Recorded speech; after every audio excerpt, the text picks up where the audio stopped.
kitab düşünən insan deməkdir. Düşünən insanı düşündürən nədir? Kitabdır. Yəni Homo sapiensin əsas deməli ağıllı insanın əsas neməti, əsas qidası əslində kitabdır. İndi təbii ki, elə insanlar var ki, onlar dağlara çəkilib dağların səsini, təbiətin səsini deyək ki, stoiklərin fəlsəfəsi nə idi? Stoiklərin fəlsəfəsi təbiətlə bir yerdə olmaq, ona uyğun yaşamaq. Amma kitab deyir ki, yalnız təbiətlə yox, sən həm də özünə uyğun, sən bir cəmiyyət qurmalısan və cəmiyyətə uyğun yaşamalısan.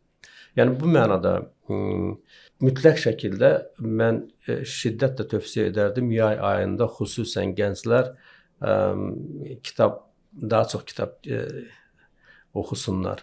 Yəni vaxt o qədər vaxtımız boşdur. Kitab oxumağa o qədər çox vaxtımız var və bunu səmərəli istifadə etmək lazımdır.